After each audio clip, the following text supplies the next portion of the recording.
Assalamualaikum warahmatullahi wabarakatuh. Perkenalkan, nama saya Anisan Fatima dengan NIM 220362. Program studi saya dari manajemen. Saya dari kelas RA8 dari semester 4. Nah, dosen pengampu saya yaitu Pak Adel Faisal Muftuhi SEMM. Di sini saya ingin membuat tugas video yaitu perilaku organisasi, dari materi-materi perilaku organisasi. Oke, yang pertama ada konsep dasar perilaku organisasi.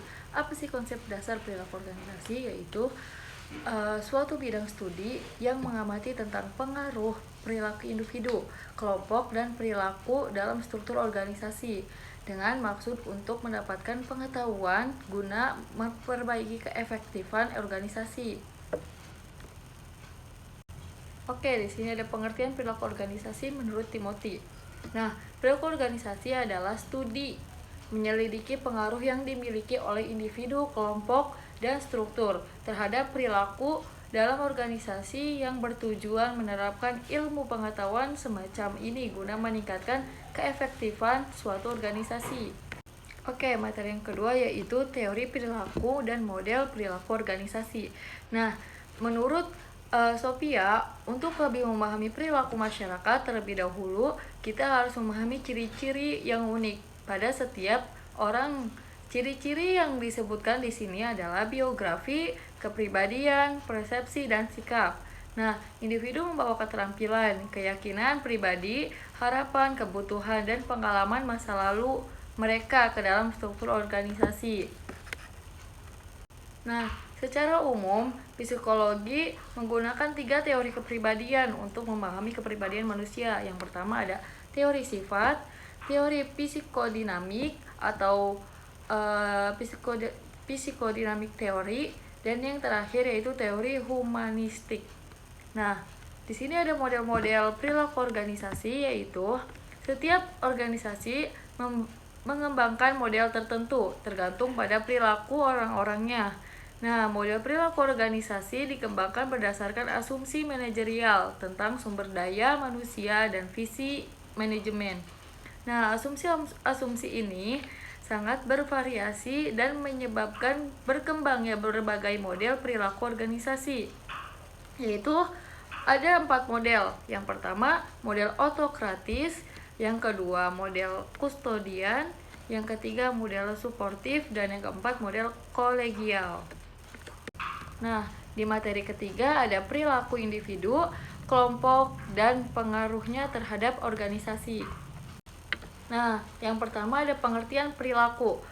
Perilaku pentingnya memahami individu dikarenakan setiap individu memiliki karakteristik yang berbeda-beda, sehingga mempengaruhi pola dan sistem kerja organisasi. Nah, pemimpin atau manajer organisasi harus memahami perilaku pribadi sebagai dasar untuk mengelola orang-orang di dalamnya. Oke, yang kedua ada pengertian kelompok. Pengertian kelompok yaitu konsep lain yang juga erat kaitannya dengan perilaku organisasi. Dalam kamus psikologi yang diterbitkan oleh APA atau American Psychological Association, yaitu disebutkan bahwa perilaku kelompok adalah tindakan yang dilakukan oleh suatu kelompok sebagai suatu keseluruhan atau tindakan yang dilakukan oleh individu-individu ketika menjadi bagian dari suatu kelompok. Pengertian organisasi menurut Robbins dalam Sembiring, organisasi adalah kesatuan sosial yang dikoordinasikan secara sadar dengan sebuah kebatasan yang relatif dapat diidentifikasi yang bekerja atas dasar yang relatif terus-menerus untuk mencapai tujuan bersama atau sekelompok tujuan. Nah, organisasi dipandang sebagai suatu satuan sistem sosial untuk mencapai tujuan bersama melalui usaha atau kelompok. Oke, yang keempat yaitu teori motivasi dan penerapannya dalam organisasi. Nah, motivasi adalah dorongan pemikiran antusiasme yang membuat seseorang melakukan tindakan tertentu. Sedangkan motivasi kerja adalah sesuatu yang menimbulkan semangat dan dorongan kerja. ada beberapa teori motivasi, diantaranya adalah yang pertama, teori hierarki kebutuhan Maslow. Yang kedua, teori kepuasan, model motivasi dari konteks teori. Yang ketiga, teori X, teori Y. Yang keempat, teori itu faktor. Yang kelima, teori kebutuhan. Nah, selanjutnya ada terapan teori-teori, yaitu yang pertama ada 1. Seorang manajer harus selalu memotivasi dan memberi kepuasan terhadap bawahannya. Yang kedua, seorang manajer harus selalu memotivasi bawahan dengan menggunakan desain pekerjaan, yaitu mencintai pekerjaan yang menjadi tugasnya. Yang ketiga, seorang manajer harus selalu melibatkan bawahannya dalam pengambilan keputusan. Yang keempat, seorang manajer harus mampu menempatkan bawahannya sesuai dengan keahliannya.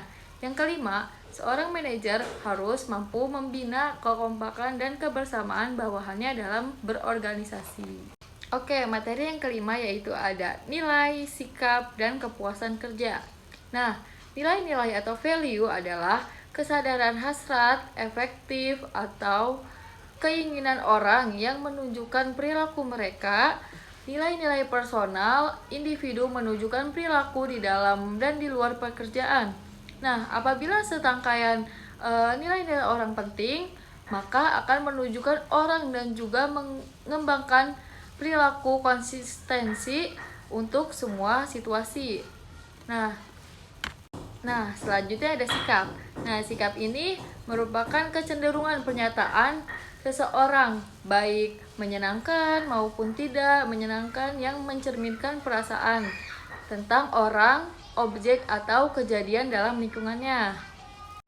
Nah, selanjutnya ada pengukuran atau kepuasan kerja. Nah, dapat dilakukan melalui beberapa pendekatan, yaitu kepuasan kerja dilihat sebagai konsep global, kepuasan kerja dilihat sebagai konsep permukaan, dan kepuasan kerja dilihat sebagai fungsi kebutuhan yang terpunahkan. Pengukuran kepuasan kerja dilihat sebagai konsep global. Konsep ini merupakan konsep satu dimensi. Nah, semacam ringkasan psikologi dari semua aspek pekerjaan yang disukai atau tidak disukai dari satu jabatan. Pengukuran ini dilakukan dengan menggunakan kuesioner satu pertanyaan. Oke, yang terakhir atau yang keenam yaitu membangun kerja tim yang efektif. Gimana sih harus membangun kerja tim yang efektif? Yaitu sebuah tim merupakan aspek inti di dalam sebuah organisasi.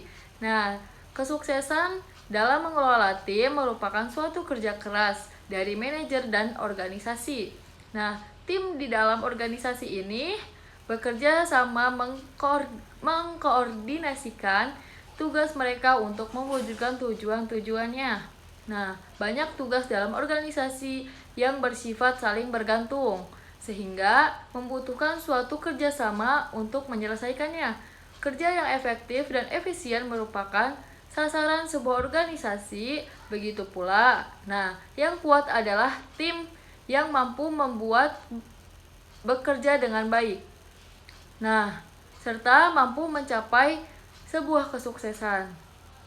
Namun, tak sedikit pula tim yang mengalami kegagalan dalam membina hubungan ataupun kinerjanya. Banyak sekali faktor-faktor yang membuat tim itu mengalami keterpurukan, antara lain disebabkan oleh konflik, kurangnya in-group feeling dalam tim, dan lain sebagainya.